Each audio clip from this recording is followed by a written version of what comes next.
The wolf knelt in fresh snow and Rowan's hand found the hilt of his blade. February wind cut through the execution square, carrying the scent of pine and fear.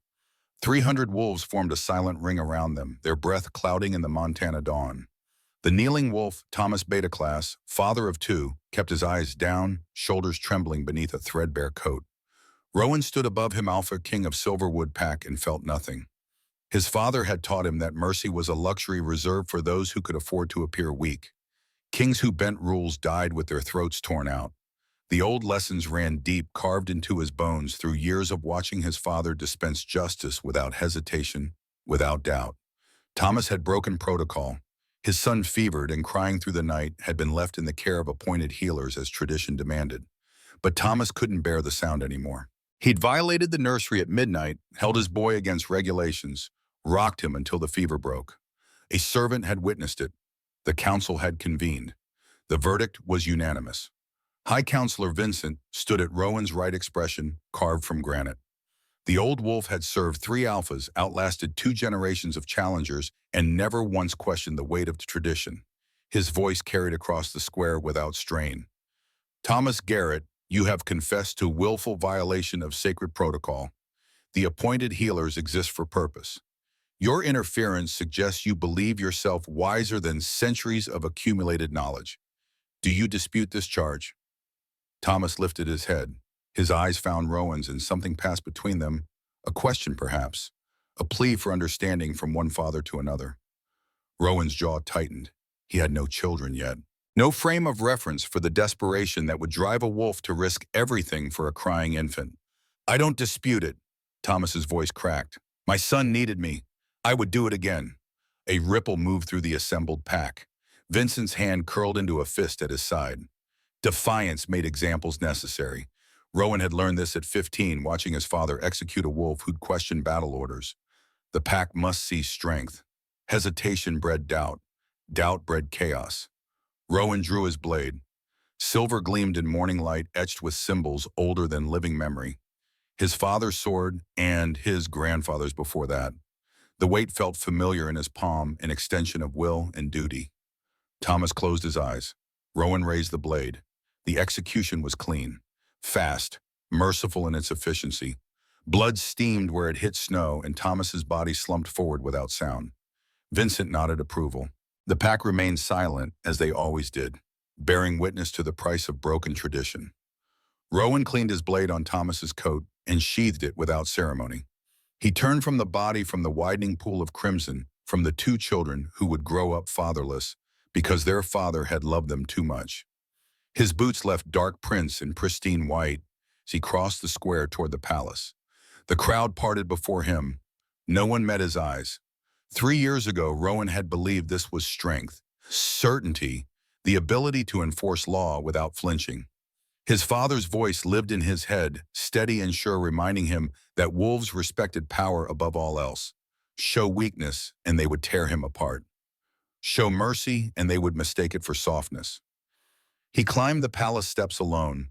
Vincent would handle the body. The council would disperse. Life in Silverwood Pack would continue as it always had, governed by rules that predated memory, enforced by alphas, who understood that tradition was the spine that kept them upright.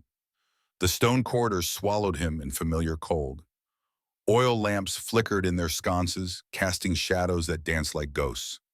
Rowan's chambers lay in the eastern wing, separated from the council hall by 3 levels of carved rock and carefully maintained distance.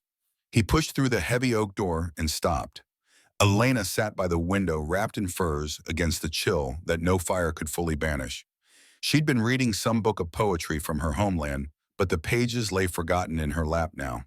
Her gray eyes tracked him as he entered, searching his face for something he wasn't sure he possessed anymore. Is it done? Her voice carried the soft accent of Pinecrest Pack Northern Territory, where mountains met Canadian wilderness and wolves learned to survive on stubbornness and sharp teeth. Rowan moved to the wash basin, scrubbing blood from his hands with methodical precision. The water turned pink, then red, then cleared as he rinsed and scrubbed again. It's done. She was quiet for a moment. When she spoke again, her words came carefully testing weight on thin ice. Thomas's wife was in the kitchens yesterday. She told me their son had been crying for 3 days. The healer said it was normal. that all children cry. Rowan dried his hands on a clean cloth, avoiding her reflection in the silver mirror above the basin. 3 years of marriage, and he still couldn't read the judgment in her tone. Couldn't tell if she questioned him or simply stated facts. The healers know their craft. Do they? He turned then, studying his wife properly for the first time that morning. She'd bound her dark hair in a simple braid, no ornaments or jewels. The furs that draped her shoulders had been a gift from her father, mended twice since she'd brought them south. Elena had never quite adapted to Silverwood luxury. She wore wealth like borrowed clothes, never quite comfortable, always conscious of the fit. You disagree with the sentence? It wasn't a question. Elena set her book aside and rose, moving with the easy grace that had first caught his attention during the marriage negotiations. She was tall for a female, lean and strong, from a childhood spent hunting mountain game. Her father had raised her like a son in some ways, taught her to track, to fight, to think strategically. Qualities Rowan had respected even as the council muttered about her lack of traditional feminine refinement. I think Thomas loved his son. Her hands clasped before her knuckles white. I think that love drove him to break a rule that seemed arbitrary in the moment. And I think you killed him for it. The words hung between them, sharp as drawn blades. Rowan felt his alpha power stir, an instinctive response to challenge. He pushed it down. Elena wasn't pack-born Silverwood. She didn't understand the delicate balance that kept 500 wolves unified under one banner. Didn't grasp how quickly order could fracture without consistent enforcement. I killed him because he defied protocol. Because if I let one wolf decide which rules matter and which don't, then none of them matter. The pack fractures. Chaos follows. He paced to the window, staring out at mountains capped with eternal snow. My father taught me that kingdoms fall when kings value individual feelings over collective stability. Your father was a hard man. Elena joined him at the window, standing close enough that he could smell lavender in her hair. Some soap she'd brought from home, another piece of pine crest she refused to abandon. That hardness kept Silverwood strong through 2 border wars and a famine. I don't dispute his effectiveness. But, she met his eyes without flinching, but he's been dead 3 years, Rowan, and you're still trying to be him. The observation cut deeper than she could know. His father had died on Ironpaw territory, throat torn out by Garrett himself during a dispute over hunting grounds. Rowan had been 29, newly mated to Elena, in a political marriage designed to secure Silverwood's northern border. His father's last words had been tactical instructions: hold the eastern line, never trust Ironpaw, show no weakness. Not I love you or I'm proud. Just duty delivered with his final breath. Rowan had spent 3 years trying to fill boots that seemed impossibly large, trying to match the certainty that had guided every one of his father's decisions, trying to silence the small voice in his head that whispered, maybe there was another way. I'm trying to keep us alive. Elena's hand found his fingers, threading through his with careful intent. The gesture felt foreign, intimate, in a way their marriage had never quite achieved. They coupled when duty demanded maintain public appearances of unity, shared chambers, because tradition required it. But this simple touch offered without strategy, this was new. I know, and I'm trying to understand, but Rowan, when we have children, she paused, swallowing hard. When we have children, I need to know you won't choose tradition over their well-being, that you'll see them as more than protocol to be enforced. He wanted to reassure her, wanted to promise that fatherhood would somehow unlock reserves of warmth his own father had never shown. But Rowan had been raised in ice and iron, taught that love was a liability and sentiment a weakness. He didn't know how to be anything else. When we have children, they'll be raised as royal heirs, with all the protections and expectations that entails.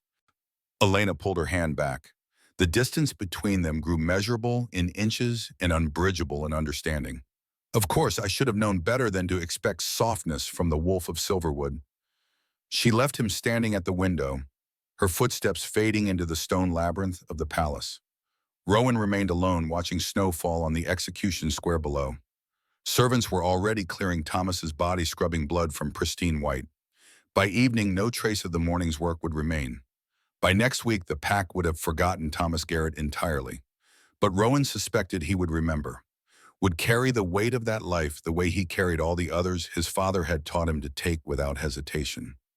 Would wonder in moments of weakness whether Elena was right, whether he was becoming his father or whether he had always been his father's son and simply never questioned it until now. The snow continued falling indifferent to the questions it witnessed. Rowan first met Elena 4 years ago during negotiations to end the Pinecrest border dispute. Her father, Beta Adrian, had brought her south as part of the delegation unusual for such talks, but Pinecrest operated under different customs. They valued tactical minds over adherence to gender expectations. Elena had sat at her father's right hand, silent but observant, gray eyes tracking every speaker with the focus of a born strategist. The dispute centered on hunting rights in the mountain passes between territories. Silverwood claimed historical precedent. Pinecrest argued necessity. Their land was harsh game scarce during brutal winters. Talks had dragged on for 3 days when Rowan's father finally lost patience. "We've been generous with our time, Adrian, but Silverwood will not yield ground our ancestors bled to secure. If Pinecrest cannot sustain itself within its own borders, perhaps stronger leadership is required." The insult hung in the air. Beta Adrian's face darkened, his wolves tensing for violence. Rowan prepared for the negotiations to collapse entirely for another year of skirmishes and wasted resources. Then Elena spoke. "Alpha Magnus, with respect, you're arguing from a position that no longer exists." Every head turned. Rowan's father leaned forward, expression dangerous. Females didn't interrupt territorial discussions, didn't challenge alphas directly. Elena seemed unaware of or unconcerned by the breach in protocol. "Explain yourself, girl." The last survey of Silverwood's northern hunting grounds was conducted 12 years ago. Since then, a forest fire destroyed 30% of the deer population in that sector. Your wolves don't hunt there anymore because the game isn't worth the trek. You're defending territory you've already abandoned in practice while we starve defending pride. She produced a map marked with recent game trails and population estimates. Rowan found himself leaning in, impressed, despite himself, by the precision of her research.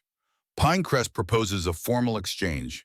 We cede our claim to the Eastern Valley, which you actually use in exchange for hunting rights in the northern sector you've already stopped utilizing.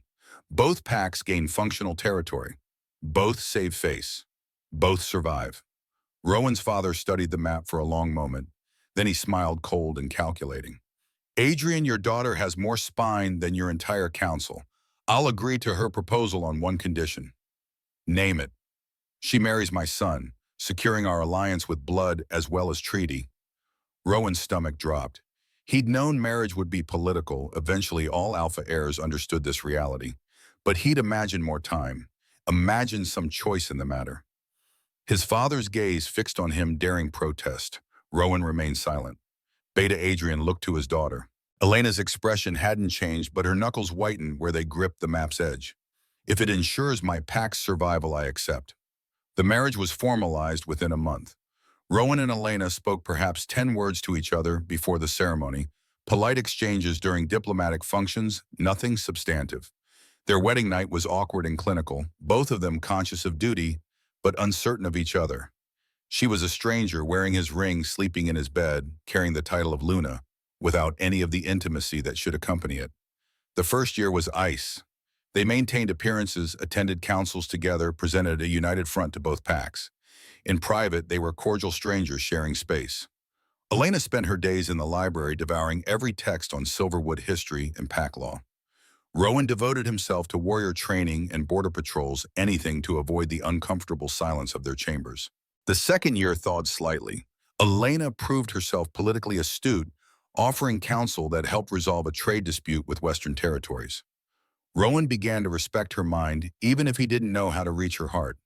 They developed routines, morning reports over breakfast, evening walks through the palace gardens when weather permitted. Conversations remained superficial, but no longer strained. The third year brought unexpected warmth. Rowan's father died in summer, killed by Garrett during a border clash that escalated beyond control. The loss broke something in Rowan he hadn't known was brittle. For 3 days after the funeral, he couldn't sleep, couldn't eat, couldn't silence the voice in his head, cataloging every moment he'd failed to measure up to Magnus's standards. Elena found him in the training yard at midnight, beating his fists bloody against a practice dummy. She didn't speak, simply stood beside him until his rage exhausted itself. then led him back to their chambers and bandaged his hands with gentle efficiency. She stayed awake while he finally slept, keeping watch as if proximity alone could ward off nightmares. Something shifted between them after that.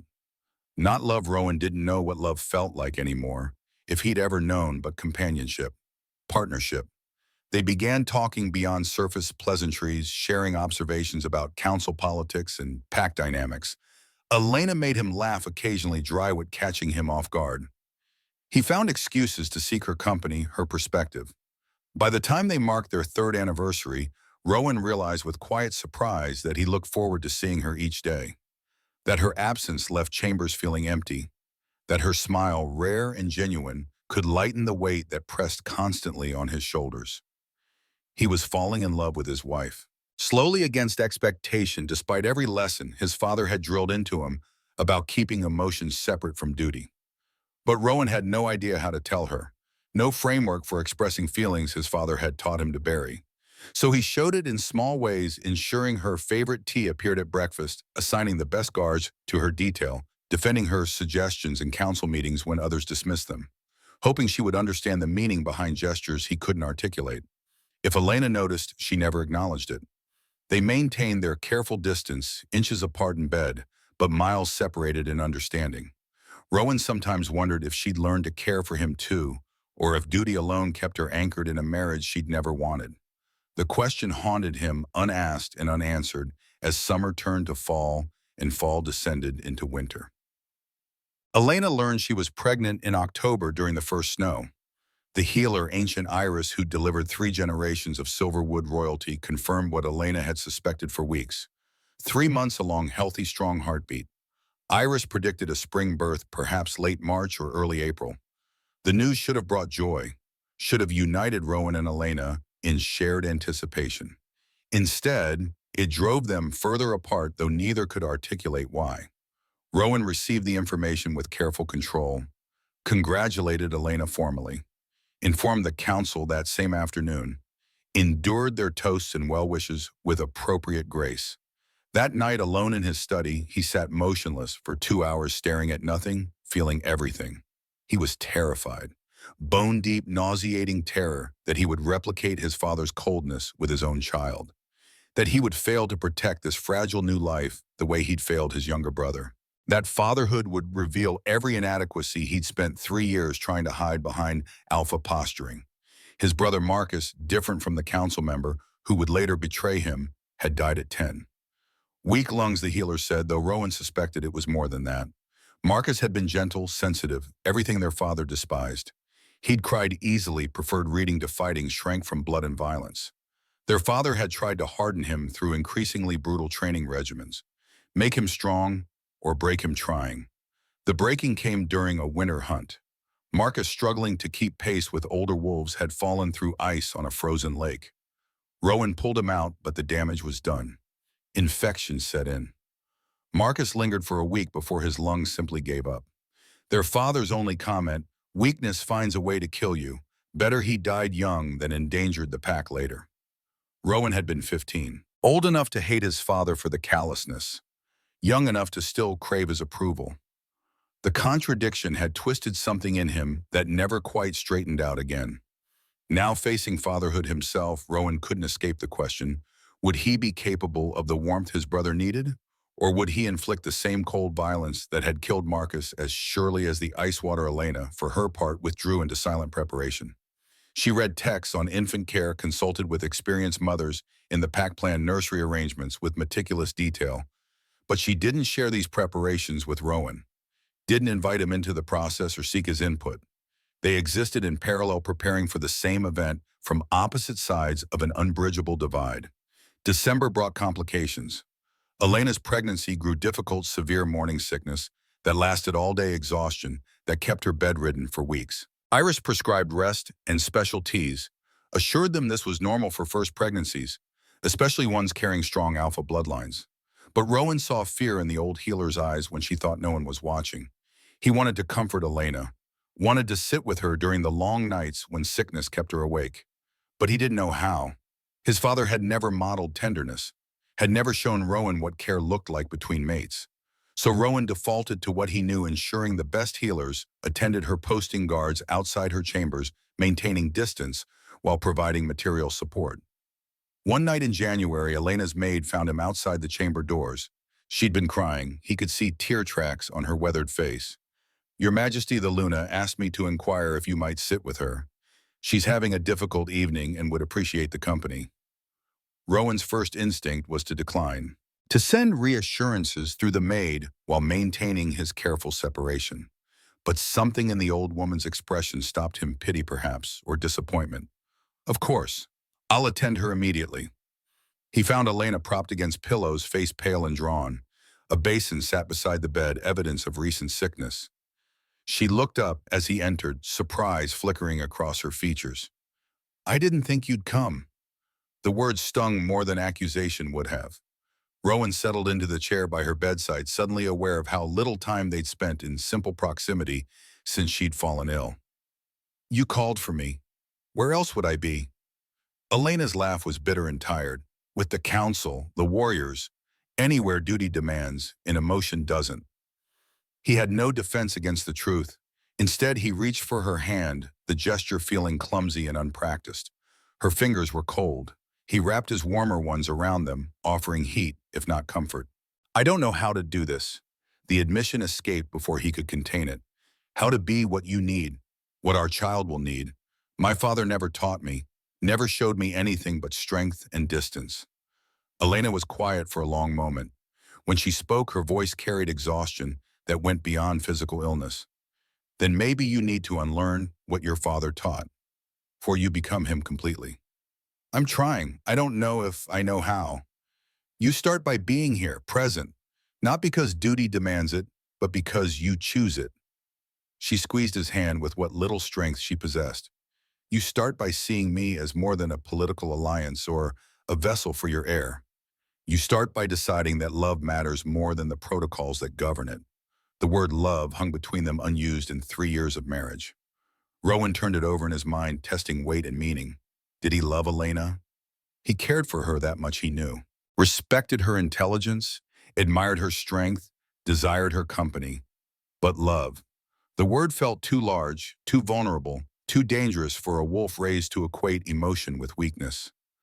"I care for you, more than I've cared for anyone since my brother died. That's the truth, even if I'm terrible at showing it."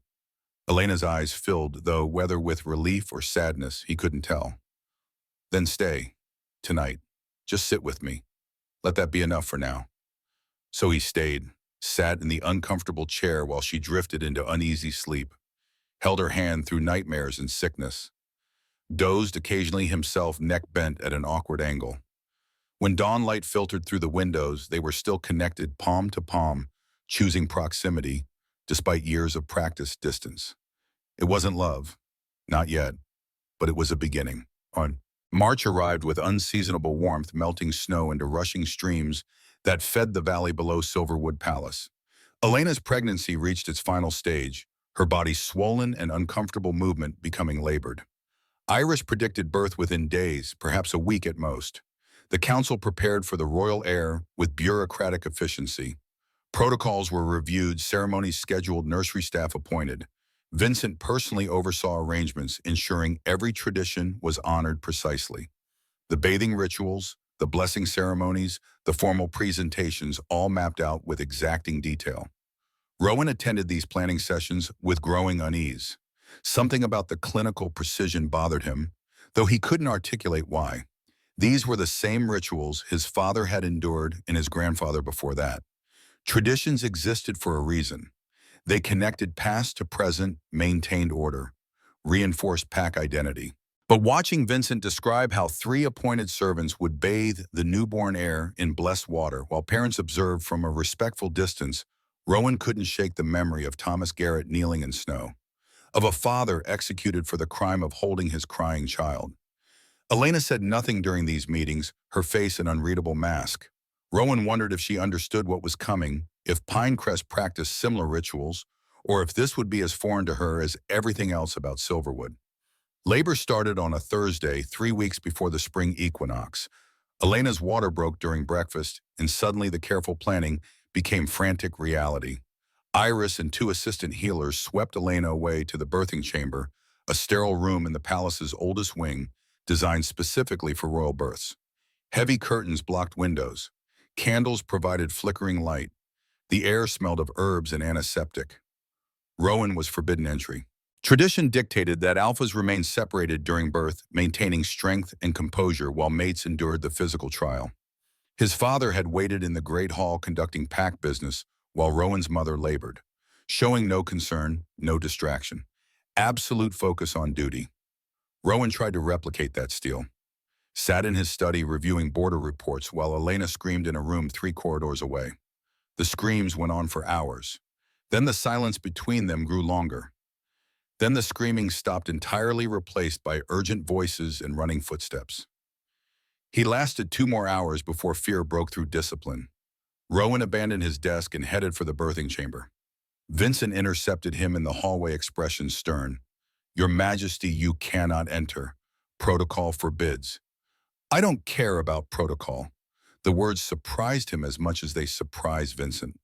"My maid is in there. I'm going to her." "Your father never broke this tradition, never showed such weakness." "My father is dead." Rowan pushed past the old counselor, ignoring protests and gasps from assembled servants. "And I'm done being his ghost." He burst through the birthing chamber doors into controlled chaos. Iris and her assistants worked frantically around the bed, where Elena lay pale and soaked with sweat. Blood stained the sheets. Too much blood. Elena's eyes were closed, her breathing shallow. Iris looked up, startled by his entrance. "Your Majesty, you shouldn't." "What's wrong?" Rowan crossed to the bedside, taking Elena's limp hand. Her skin felt cold. "What's happening?" "The baby is positioned wrong. We've been trying to turn it, but she's weakening. Lost too much blood already." Iris's ancient face showed cracks in its professional composure. "Your Majesty, you need to prepare yourself. We may not be able to save them both." The words hit like a physical blow. Rowan's grip tightened on Elena's hand, willing heat and strength into her failing body. "Save her. Whatever it costs, save my mate." "The heir! I said save her." His alpha power flared undeniable command. "Elena lives. That's not a request." Iris nodded and returned to her work. Rowan stayed at the bedside, murmuring words he'd never spoken aloud before. Promises and prayers and confessions he'd been too afraid to voice. Elena didn't respond, lost in fevered unconsciousness, but he said them anyway. Laid bare everything he'd hidden for 3 years, as if honesty could anchor her to life. "I love you. I've loved you since the 2nd year, maybe before. I'm sorry I never said it. Sorry I've been cold and distant and everything my father was. If you survive this, I'll spend every day proving it. I'll be better. I'll learn. Just don't leave me. Please, Elena, don't leave." The words felt clumsy and inadequate, but they were true. Rowan realized with crystalline clarity that losing Elena would break him in ways his father's death never had. That somewhere in 3 years of careful distance, she'd become essential, irreplaceable. Iris worked with focused intensity, murmuring instructions to her assistants. They shifted Elena's position, applied pressure to her abdomen. Iris reached up inside her face, set with concentration, and suddenly everything accelerated. "The baby's moving. One more push, Luna, if you have it in you." Elena's eyes flickered open, found Rowan's face through pain and exhaustion. Her hands squeezed his with surprising strength. "Don't let them take our baby." Her voice was barely a whisper. "Promise me, whatever tradition says, our child stays with us. I promise." He didn't know what she meant, didn't care, would promise anything to keep that desperate grip anchored to consciousness. "I swear it, Elena." She screamed, then a sound of agony and effort, and Iris pulled hard. A baby emerged in a rush of fluid and blood, small, pale, and naturally quiet. One of the assistants took the infant, wiping and wrapping, while Iris remained focused on Elena. "There's another one." Iris's voice carried shock. "Twins. I only felt one heartbeat, but there's definitely another." The second birth came faster. Another small body, this one crying immediately upon contact with air. The assistant who held the first baby gasped. "3. There's a third." Rowan's mind reeled. Triplets. 3 heirs when they'd expected one. The rarity of it, the blessing and complication all at once. Iris delivered the third baby with shaking hands, exhaustion evident in every movement. All three babies were small, too small, underdeveloped from sharing limited space. But they lived, cried with varying intensity. Three white wolves, fur-matted and damp paws too large for their bodies. Elena had lost consciousness again. Iris worked to stop the bleeding, her assistants moving with practiced efficiency. Rowan stood frozen, holding Elena's limp hand, staring at three tiny lives that had nearly cost him everything. Your Majesty. One of the assistants held the smallest baby toward him. The third heir, a daughter. He took her, automatically unprepared for the weight and warmth of new life. She was so small, fragile. Her eyes couldn't open yet, but she made soft mewling sounds, seeking warmth and comfort. Rowan held her against his chest, feeling her heartbeat flutter against his palm. This was his daughter, his child, part of Elena and part of him, miraculously alive despite odds that had nearly killed them all. The first whisper, a protective instinct, stirred in his chest, fierce and primal, transcending any emotion he'd felt before. He would die for this tiny creature, would kill anyone who threatened her, would burn the world to ash if it meant keeping her safe. Iris finally looked up from her work exhaustion and relief mingling on her weathered face. The bleeding stopped. She'll live.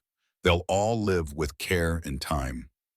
Rowan sagged with relief so profound his knees nearly buckled. He kissed his daughter's forehead gently, then passed her back to the assistant so he could properly hold Elena's hand. Thank you, Iris. You have my eternal gratitude. The old healer wiped blood from her hands and met his eyes with unexpected intensity. Your Majesty, what you did today, breaking protocol to be present, your father would have called it weakness. I know. I call it wisdom. She smiled, tired but genuine. These children are blessed to have a father who already loves them more than tradition. Remember that in the days ahead. You'll need it. The warning in her tone registered dimly, but Rowan was too overwhelmed to process it. He had a mate who lived and three children who needed him. Everything else could wait. For now, in this moment, he allowed himself to feel joy uncomplicated by duty or fear. Allowed himself to be a father and a mate before being an alpha. It was the last peaceful moment he would know for a long time. The council insisted on seeing the heirs immediately. Tradition demanded that royal children be presented within hours of birth, blessed and acknowledged before the pack. Rowan wanted to refuse to give Elena time to recover, to hold his children without ceremony. But Vincent's expression left no room for negotiation. The pack needs to see the heirs, your Majesty, needs to witness the continuation of your bloodline. Delay suggests weakness, suggests something is wrong. Something was wrong. Elena nearly died. Which is why we must show strength now. Prove that Silverwood's future is secure despite complications. Vincent's logic was inexorable, built on decades of political calculation. Your father understood this. After your birth, he held court within 6 hours, you in his arms, showing the pack his heir was strong. Rowan wanted to argue, wanted to point out that his father's example wasn't one he intended to follow anymore. But exhaustion weighted his limbs, and Elena needed rest more than she needed him fighting battles on her behalf. 1 hour, the council can see them for 1 hour, then I want privacy for my family. Vincent nodded, already moving to make arrangements. Servants appeared with ceremonial robes. The babies were taken from Elena's side. She was too weak to protest, barely conscious, and wrapped in formal cloths embroidered with pack symbols. Rowan followed them to the great hall, feeling like he was moving through a nightmare. The council assembled quickly, 15 wolves arranged in their traditional positions. Vincent at the head, Morgana the elderly, former Luna to his right, Marcus the young ambitious warrior near the back, all of them staring with calculating eyes at 3 tiny bundles being held by strangers. Behold the heirs of Silverwood Pack, Vincent announced. 3 white wolves blessed by ancient bloodlines born to continue our legacy. The servants held up the babies for inspection. The largest, Rowan's first son, had stopped crying and stared around with unfocused eyes. The middle child, another son, remained quiet, watchful, despite his blindness to detail. The smallest, his daughter, whimpered softly, seeking warmth that ceremonial cloths couldn't provide. What are their names? Morgana's voice carried across the hall, imperious and demanding. Rowan realized he and Elena hadn't discussed names, hadn't had time between her collapse and the chaos of triplet birth. He thought quickly, reaching for names that felt right. The first son is Caleb, strong and enduring. The second is Ash. The daughter is Nova. Murmurs of approval rippled through the council. Good names traditional without being pretentious. Vincent nodded satisfaction. And when will the blessing rituals begin? Tomorrow, Rowan said firmly, thinking of Elena resting 3 corridors away. The Luna needs to recover. The heirs need to bond with their mother. We'll begin formal ceremonies tomorrow. Traditionally, blessings occur within 12 hours. Tomorrow, Vincent. Rowan let Alpha Power edge his voice. My mate nearly died bringing these children into the world. She's earned a day to hold them before tradition claims them. The challenge hung in the air. Vincent's jaw tightened, but he inclined his head in acknowledgement. No one else spoke. The servants carried the babies from the hall, and Rowan followed, desperate to return them to Elena before some other protocol demanded their presence elsewhere. He found her awake when he entered the birthing chamber. Iris had cleaned her, changed the blood-soaked sheets, arranged her against fresh pillows. Elena looked like a ghost, pale and drawn, eyes hollow with exhaustion. But she reached for the babies, immediately, tears streaming, when servants placed all 3 in her arms. They're so small. Her voice broke on the words. So perfect and small. Rowan dismissed the servants and healers with a gesture, claiming privacy for his family. He sat beside Elena on the bed, helping arrange 3 squirming bodies so she could hold them all. Caleb found her breast instinctively and began to nurse. Ash nestled against her side. Nova made soft sounds, not quite crying, but clearly uncomfortable. Nova's struggling. Elena stroked their daughter's tiny head. She's not latching properly. She's too small. Iris said they're all underweight. Triplets usually are. They'll strengthen with time. I nearly killed them, carrying 3 when my body could barely manage 1. Guilt saturated every word. What kind of mother am I before they're even born? The kind who survived impossible odds to bring them safely into the world.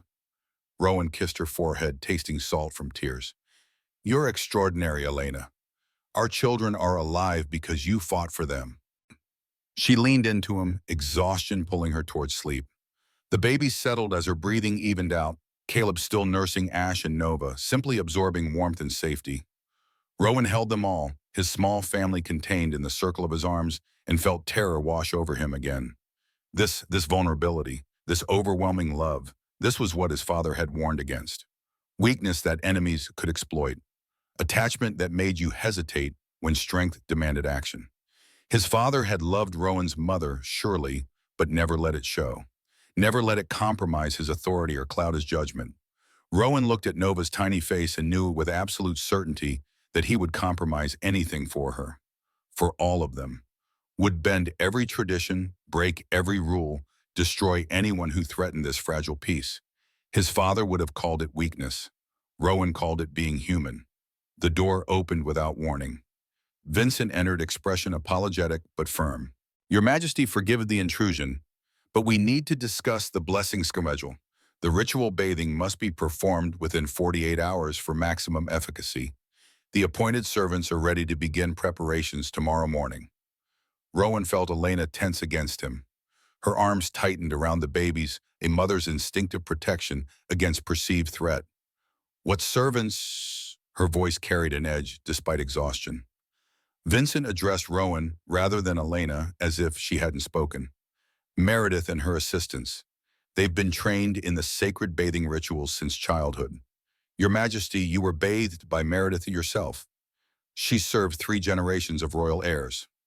No, Elena's voice was stronger now, drawing Vincent's attention despite his attempts to ignore her. I'll bathe my own children. Vincent's expression hardened. Luna, Elena, with respect, you don't understand our traditions. Royal heirs must be bathed by appointed servants following specific protocols. It's been this way for centuries. I don't care how long you've been doing something wrong. The room went cold. Rowan felt the shift, Elena's exhaustion giving way to stubborn determination, Vincent's diplomatic courtesy cracking to reveal the iron underneath. This was the collision he'd been dreading, a tradition meeting defiance with neither willing to yield. Wrong, Vincent's voice could have frozen blood. You dare call sacred tradition wrong? I call taking newborns from their mother wrong. I call letting strangers handle them, during their most vulnerable hours wrong. Elena met the old wolf's glare without flinching. In Pinecrest, mothers bathe their own children. Fathers help. The pack witnesses, but families bond first. That's what I'll do here. Vincent turned to Rowan, appeal and command mingling in his expression. Your Majesty, you must explain to the Luna that Silverwood is not Pinecrest. We have standards, protocols that ensure royal heirs are properly blessed and protected. Rowan looked at Elena, fierce despite fragility, protective despite exhaustion. Looked at his children, small and vulnerable, completely dependent. Looked at Vincent, representative of everything his father had valued, every tradition that had shaped Silverwood for generations. He thought of Thomas Garrett, executed for holding his crying son. He thought of his brother Marcus, dead at 10 because gentleness was weakness. He thought of his father's last words, tactical instructions devoid of warmth. Elena is right. Vincent's face went white. Your Majesty, my children will be bathed by their parents. The pack can witness if protocol demands it, but I won't hand them to strangers within hours of their birth. Rowan stood gently, extracting himself from Elena's embrace without disturbing the babies. My mate nearly died today, Vincent. I broke protocol to be with her during birth. I'm not going to pretend that tradition matters more than their well-being now. This is madness. Your father, my father, is dead. The words came out sharper than intended, 3 years of suppressed grief and rebellion, concentrated into one moment. And I'm not going to let his ghost run my pack anymore. I'll honor tradition where it serves us. Where it doesn't, I'll make new traditions. Vincent's expression went from shock to calculation. Rowan could see the old wolf's mind working, assessing this unexpected defiance and planning response. When Vincent spoke again, his tone carried warning. You're making a mistake, Your Majesty. The Council won't support this breach of sacred protocol. You risk everything, your authority, your crown, your pack's unity, for sentiment. I risk everything for my family. That's not sentiment, that's priority. Vincent bowed stiffly and left without another word. The door closed behind him with ominous finality. Elena released a breath she'd been holding. Thank you. Tears streaked her cheeks again. I know that cost you. Rowan returned to the bed, resuming his position as protector of this small circle. It cost nothing that mattered. Let Vincent complain. Let the council argue. You and our children come first. He meant it. In that moment, holding his exhausted mate and 3 newborn lives, Rowan felt certainty for the first time since his father's death. This was his purpose, not enforcing protocols or maintaining his father's legacy, protecting the family he'd been lucky enough to create. Everything else could burn. But as Elena drifted into sleep and Rowan kept watch over his children, doubt crept back in. Vincent wasn't a fool. The council held significant power. Tradition ran deeper than any single alpha's will. Rowan had just declared war on centuries of accumulated precedent. He had no idea if he was strong enough to win. Nova whimpered in her sleep, and Rowan adjusted his hold, providing warmth. She settled immediately, trusting him completely. The weight of that trust was heavier than any crown. He would find the strength. He had to. These 3 lives depended on it. Outside, night fell over Silverwood Palace. In the council chambers, Vincent convened an emergency meeting. In the servant quarters, Meredith wept at the rejection of her sacred duty. In the barracks, young Marcus listened to older wolves grumble about an alpha gone soft. The storm was building. Rowan could feel it in his bones, that premonition of conflict that wolves learn to trust. But tonight he chose peace, chose to believe that love could be strength, chose his family over everything else. Morning would bring consequences. Tonight he had this moment. He made it count. The blessing ceremony was scheduled for 10 the next morning. Rowan woke to find Elena already awake, nursing Caleb, while Ash and Nova slept in a padded basket beside the bed. She looked better. Color had returned to her cheeks, though exhaustion still shadowed her eyes. I've been thinking about what Vincent said. Her voice was quiet, careful. About me not understanding Silverwood traditions. He's right, I don't want to. Rowan sat up, accepting the cup of tea a servant had left on the bedside table. The brew was cold, forgotten hours ago, but he drank it anyway. You don't need to understand them to question them. But I need you to understand what you're risking by supporting me. Elena switched Caleb to her other breast, the movement practiced despite having given birth less than 24 hours ago. Vincent will rally the council against you. He'll call this weakness. Probably already has. If you lose their confidence, then I lose it standing for something that matters. Elena, I watched my father execute a wolf for the crime of comforting his dying child. I've spent 3 years trying to be the alpha he wanted me to be, and it's made me cold and distant and exactly the kind of father I swore I'd never become. He reached over to stroke Nova's tiny head, marveling at her softness. I'm done. I'm done choosing duty over humanity. Done pretending that tradition justifies cruelty. Elena's eyes shone with something that might have been pride, or relief, or love, finally spoken into existence between them. Then we face this together. Together. The word felt foreign and perfect at once. Rowan had faced every challenge alone since his father died, convinced that asking for help betrayed weakness. But sitting here with Elena, watching her nourish one child while two others slept peacefully, he realized that isolation wasn't strength. Partnership was. A knock interrupted his revelation. Iris entered carrying supplies and wearing an expression that suggested she brought bad news. Your Majesty, Luna Elena, I'm sorry to intrude, but I need to check the children. Nova especially. She wasn't nursing well last night. Elena handed Caleb to Rowan and lifted Nova from the basket. The tiny white pup looked even smaller and daylight, her breathing rapid and shallow. Iris examined her with gentle efficiency, face growing increasingly concerned. She's not getting enough milk. Her body temperature is lower than I'd like. We need to supplement her feeding, keep her warmer. If she continues to decline... Iris trailed off, but the implication was clear. What do you need? Rowan heard the edge in his own voice, that alpha command demanding solutions. Constant contact with her mother would help. Skin to skin as much as possible. Elena's body heat and scent will encourage her to feed more actively, and I'll prepare a special milk mixture to supplement when she won't latch. Elena immediately pulled Nova against her bare chest, wrapping them both in furs. The pup made a small sound, relief or recognition, and burrowed closer. Whatever it takes, she's not leaving my arms until she's stronger. Iris nodded approval. This is good.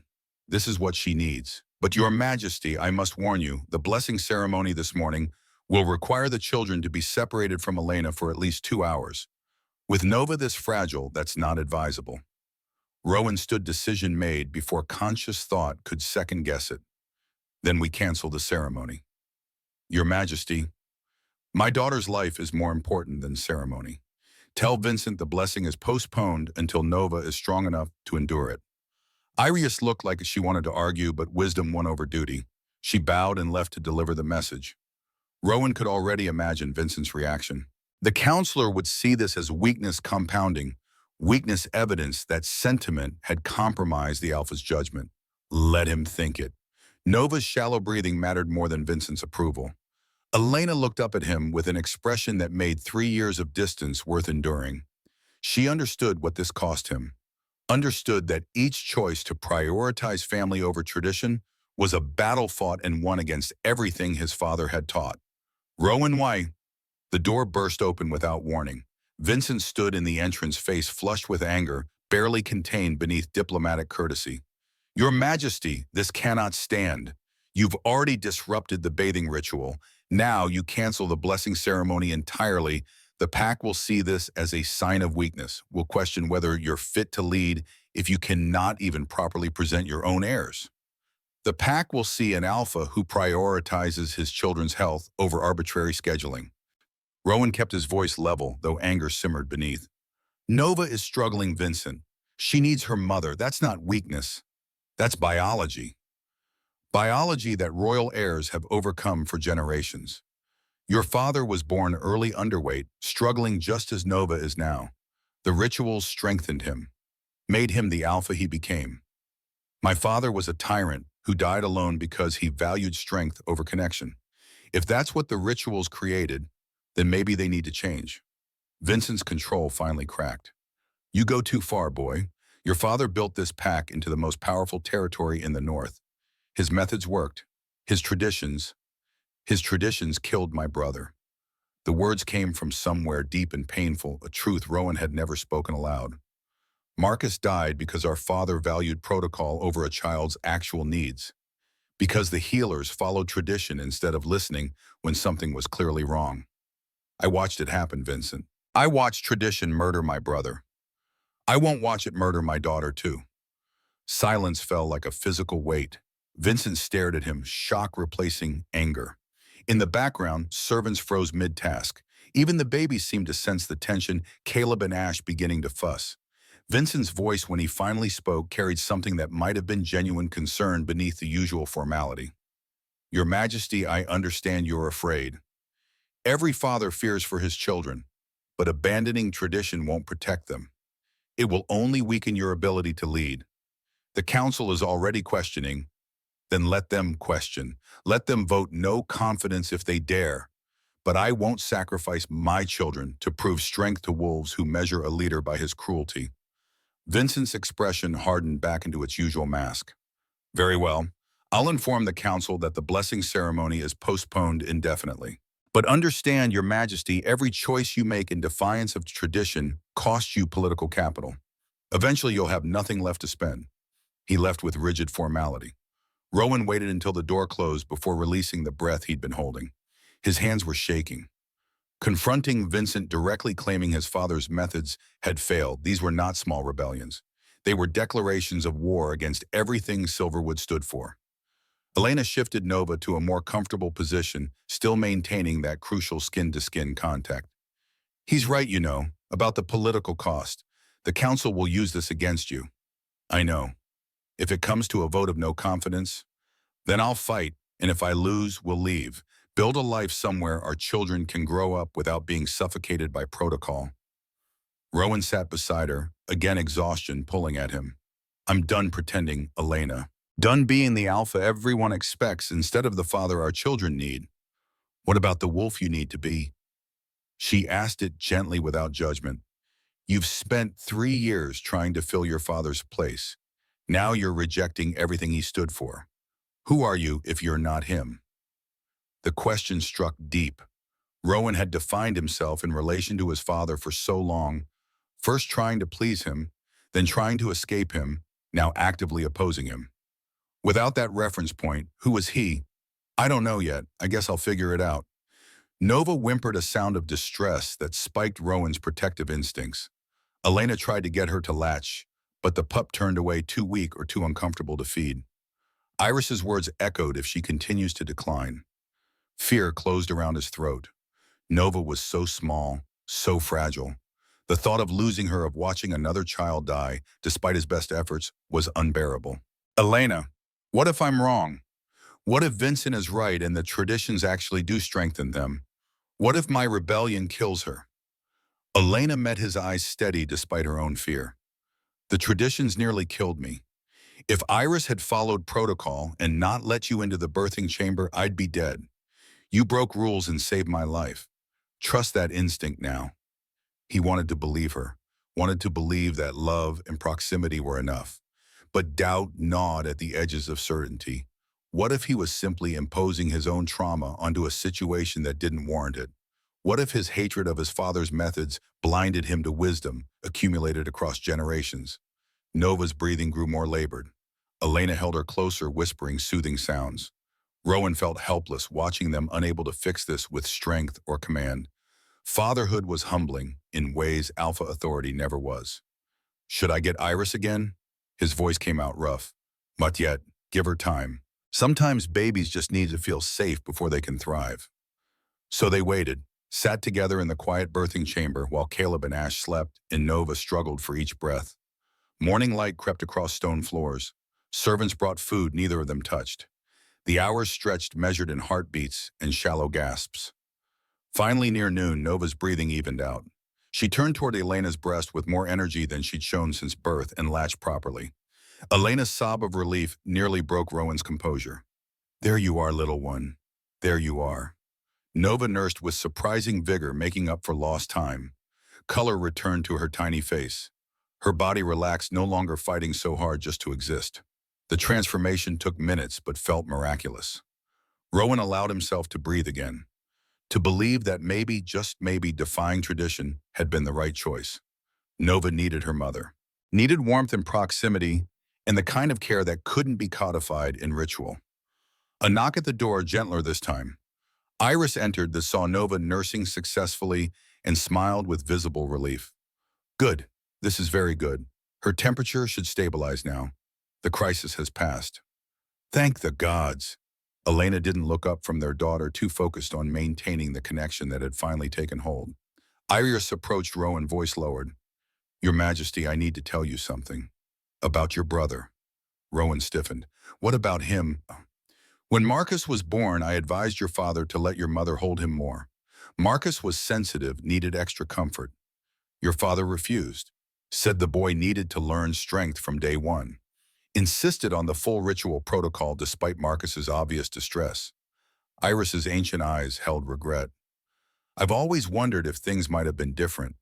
If maybe Marcus would have thrived with a gentler approach. Or if he still would have died and I'm just an old woman second-guessing decades-old decisions. Why are you telling me this now? Because you're doing what I wish your father had done. Choosing your children over protocol. I can't promise it will save Nova. Can't guarantee that love is enough. But I can tell you that watching you fight for her gives me hope that maybe, just maybe, we got it wrong all those years ago. The validation from Silverwood's most experienced healer meant more than Rowan could articulate. Iris had delivered him his brother, probably half the pack. If anyone understood the weight of tradition versus the needs of individual children, it was her. Thank you for telling me. Iris nodded and left them alone again. Elena finally looked up from Nova, tears streaming freely now. Did you hear that we're doing the right thing? We have to be. Rowan wanted to share her certainty. But he'd lived in Silverwood's political reality long enough to know that being right and winning were not the same thing. Vincent would keep pushing. The council would keep questioning. Eventually, defiance would demand a price he might not be able to pay.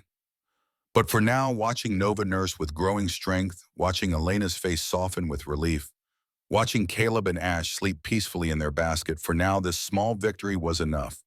The rebellion had begun. Whether it would succeed or destroy them remained to be seen. 2 weeks crawled past in careful routines. Nova gained weight slowly but steadily, her breathing stabilizing as Elena maintained constant contact. Caleb grew robust and demanding, his cries echoing through palace corridors at all hours. Ash observed everything with unsettling focus for an infant, quiet but intensely present. The council waited. Vincent made no further demands for ceremony, but his silence carried more menace than argument. Rowan felt eyes tracking him through every hallway, heard whispers die when he entered rooms. The pack was watching, wondering when their alpha would bend or break. Elena spent those 14 days in their chambers, rarely venturing beyond the nursery wing.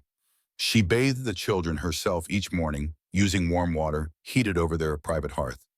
Rowan helped when duties allowed, learning the careful choreography of supporting tiny heads and keeping soap from sensitive eyes.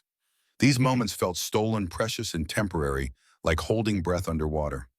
On the 15th morning, Elena made her decision. I'm going to bathe them in the courtyard, today, where everyone can see. Rowan looked up from changing Ash's wrappings, surprise, halting his hands mid-motion. The council will see it as provocation. The council already sees me as a threat. I might as well give them something real to fear. Elena's jaw set with familiar determination. I won't hide anymore. Won't let them think I'm ashamed of choosing my children over their protocols. If we're going to fight tradition, let's fight it publicly. The logic was sound even as it terrified him. Defying Vincent in private chambers was one thing. Making a spectacle of that defiance was declaration of war. Then I'll stand with you. Elena's expression softened briefly before hardening back into resolve. Get a copper basin, wood for fire, clean linens. We do this simply the way my mother taught me. Rowan sent servants scrambling with quiet urgency. Within an hour, supplies appeared in the main courtyard, the ones surrounded by palace windows on 3 sides impossible to ignore. Fresh snow had fallen overnight, blanketing stone in pristine white. Elena scooped handfuls into the basin, packing it carefully while Rowan built a small fire from kindling. Windows filled with faces, servants first drawn by curiosity or scandal sense, then nobles alerted by whispers rippling through corridors. Council members appeared on the second-floor balcony, Vincent prominent among them. Lady Morgana stood slightly apart, expression unreadable. Rowan felt their judgment like physical weight, but kept his focus on the fire. Flames caught, grew, began heating copper. Snow melted into clear water, pure and simple. Elena tested temperature with her finger, nodded satisfaction, and turned to the servants holding their children. Bring them. Caleb came first, already fussing at the cold air on his skin.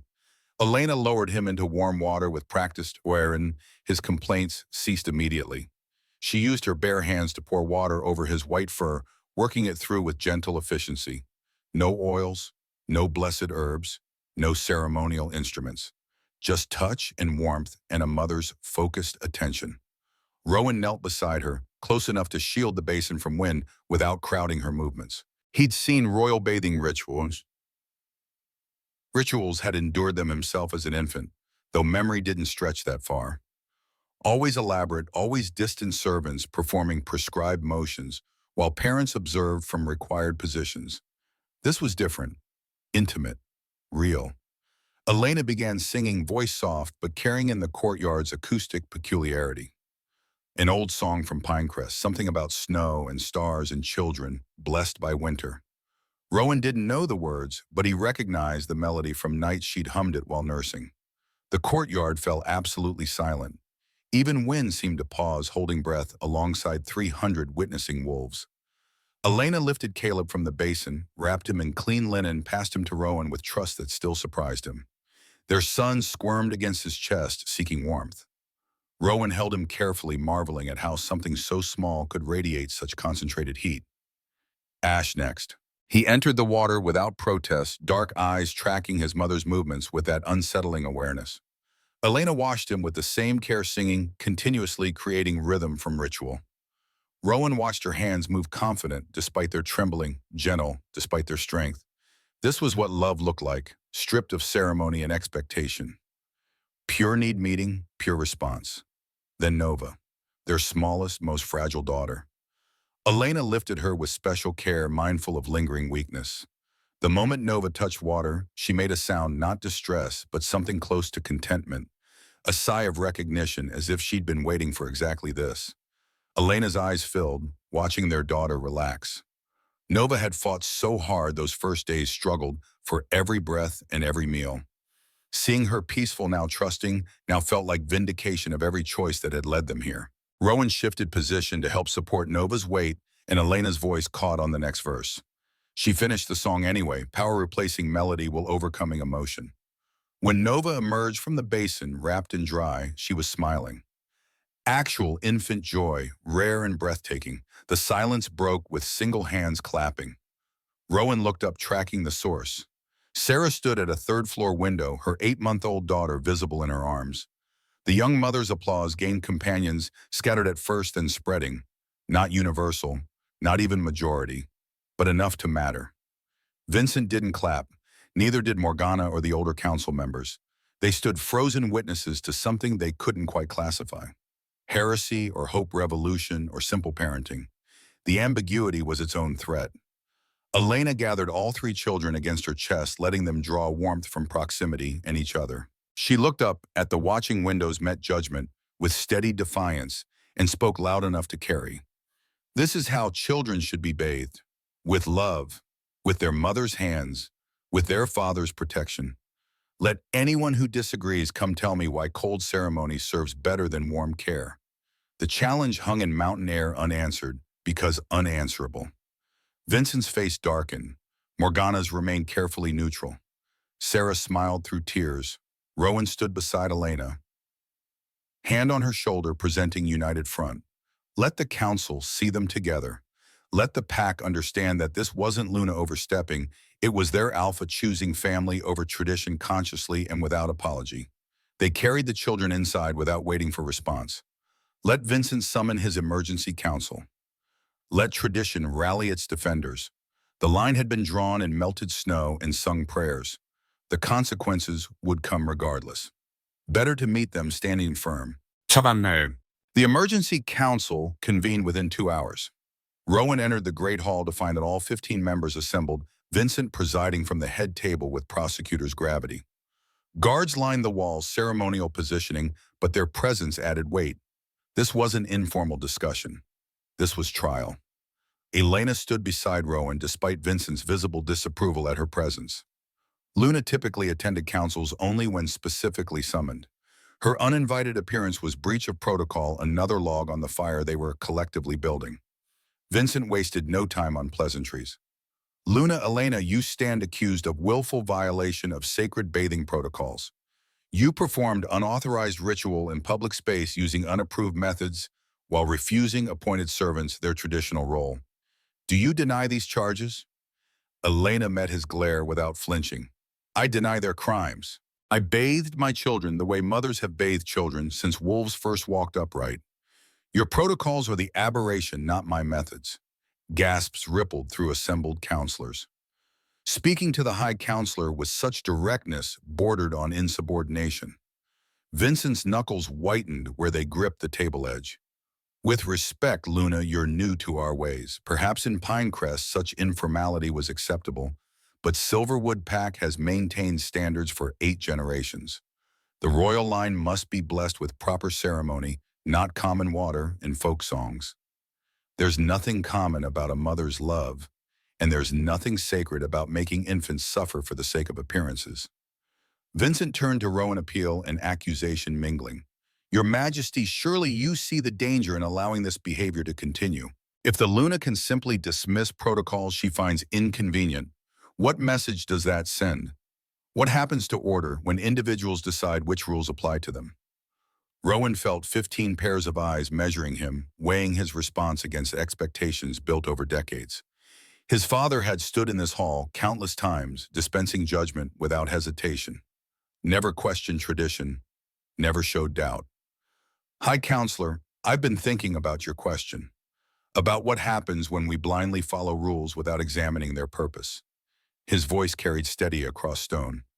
15 years ago, my brother Marcus died. The healers followed every protocol, performed every prescribed treatment, refused to deviate from tradition even when my mother begged them to try something different. Marcus died anyway, killed by rigidity disguised as wisdom. Vincent's expression flickered surprise, perhaps recognition. He'd been on the council then, had probably endorsed the healer's decisions. Your Majesty, your brother's death was tragedy, but it doesn't invalidate centuries of accumulated knowledge. The protocols exist because they work, because they've protected royal heirs through plague and famine and war. Have they? Or have we simply attributed survival to ritual, when luck and basic care deserve the credit? Rowan paced before the council table, gathering thoughts he'd suppressed for years. My daughter Nova was dying 2 weeks ago, failing to thrive despite proper protocol. Then Elena held her skin to skin, mother to child, and Nova recovered. Not through ceremony, through connection, through the kind of care your protocols actively prevent. Marcus, the council member, not Rowan's dead brother, spoke from his position near the back. Young, ambitious, his voice carried calculated concern. Your Majesty, we all rejoice at Nova's recovery, but you're making dangerous assumptions. Correlation isn't causation. Perhaps she simply needed time.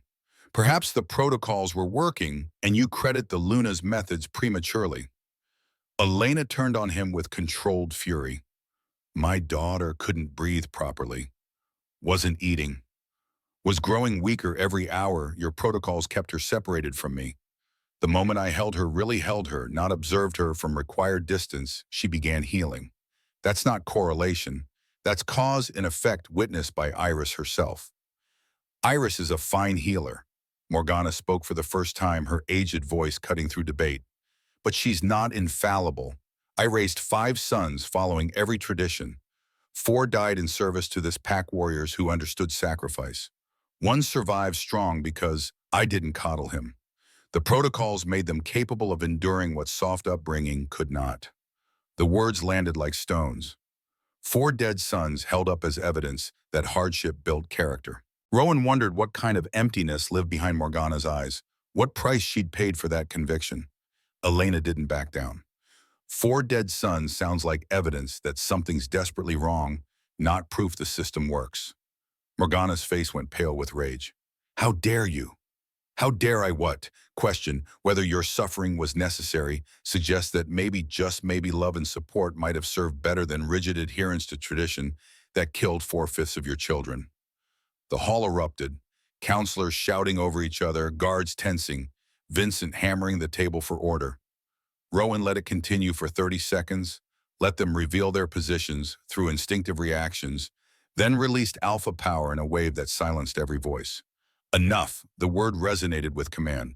We're not here to debate the past. We're here because I chose to support my mate's decision to care for our children personally. If that violates protocol, then protocol requires examination.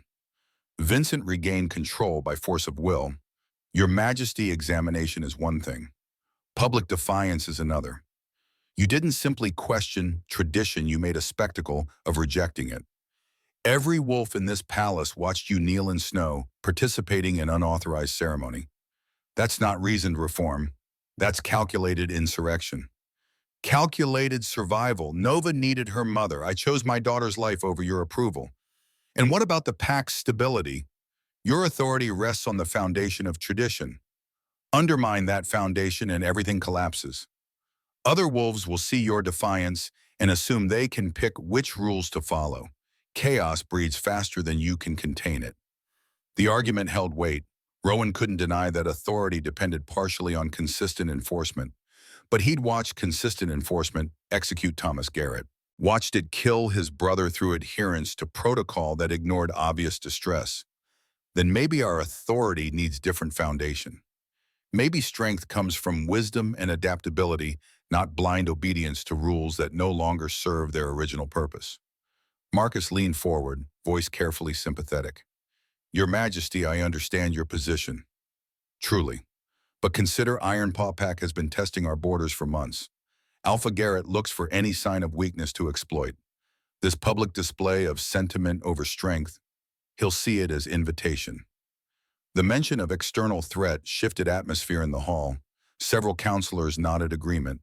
Rowan felt the ground shifting beneath his argument, external danger weaponized against internal reform. Garrett is always looking for weakness. That's his nature. But actual weakness is having a pack so rigid it can't adapt, so fragile, that one alpha choosing his family over ceremony threatens to break it. Vincent stood, commanding attention through sheer presence. I call for a vote. Council of 15, you've heard the Luna's actions and the Alpha's defense. Do we maintain confidence in Alpha Rowan's leadership, or do we invoke the ancient right of challenge? The room went cold. Ancient right was exactly what it sounded like. If the council voted no confidence, any member could challenge the Alpha to ritual combat for leadership. Winner took the pack, loser typically died. Rowan met Vincent's eyes and saw calculation there. The old wolf was betting that fear of Iron Paw combined with offense at broken tradition would turn enough votes. Was probably right. The council skewed conservative wolves who'd served under Rowan's father and shared his values. I accept the vote. What choice did he have? Refusal would be admission of weakness. But I want the pack to witness, not just the council deciding in private chambers. Vincent hesitated, then nodded. Assemble the witnesses. Guards opened the great hall doors. Servants and warriors flooded in, summoned by runners who'd been standing ready. Within minutes, 200 wolves packed the space, pressed shoulder to shoulder, watching history unfold. Sarah stood near the front, her daughter clutched tight. Rowan saw fear and hope warring on her face, fear of consequences, hope for change. She wasn't alone. Scattered throughout the crowd, younger wolves watched with similar expressions. The ones who'd seen Elena's public bathing and recognized something familiar. Something true. Vincent addressed the assembled pack. The Council of 15 will vote confidence in Alpha Rowan's continued leadership. Those who vote confidence, he retains position. Those who vote challenge any counselor may invoke ancient right to ritual combat.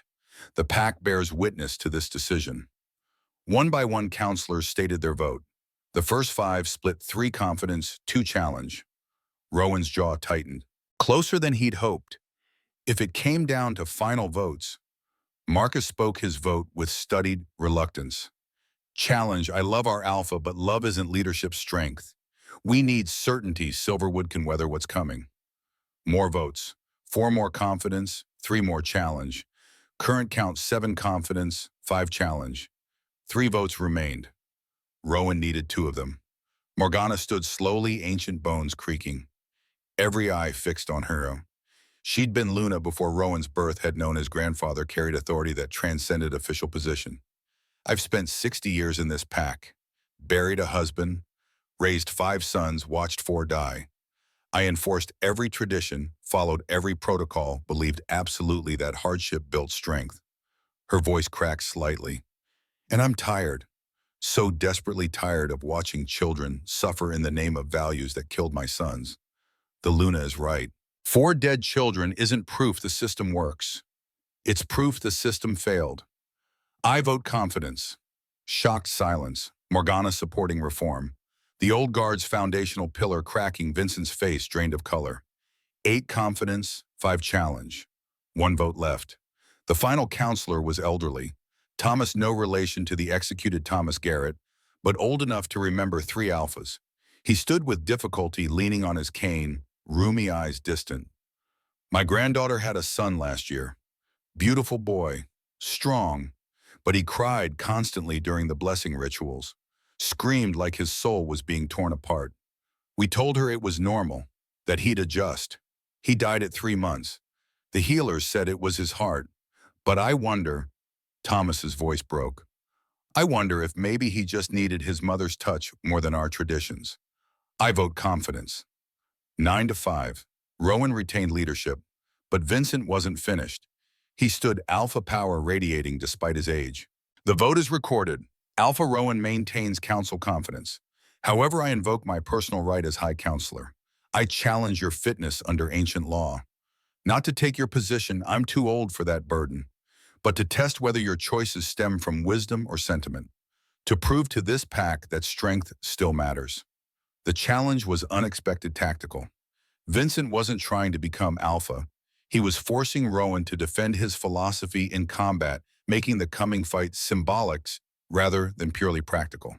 Rowan felt Elena tense beside him, but kept his focus on Vincent. What are the terms? 30 days. Winter Council convenes here, all Northern Alphas gathering as tradition requires. You prove your strength before them, not just physical, but philosophical. Prove that your methods serve Silverwood better than the old ways.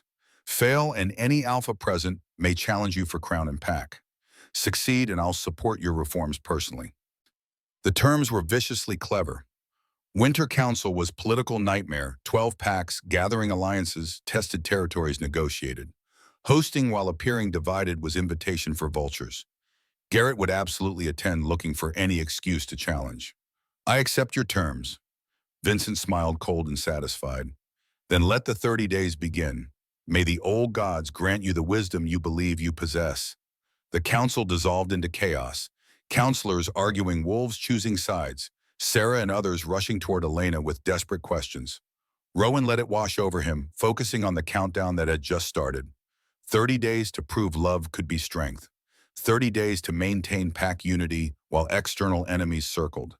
30 days to either revolutionize Silverwood or lose everything trying.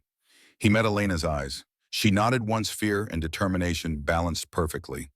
Together, her hand in his, they faced the storm they deliberately summoned. Yada. Intelligence reports started arriving within a week. Iron Paw Pack had increased patrols along the border, their scouts probing for weaknesses in Silverwood defenses.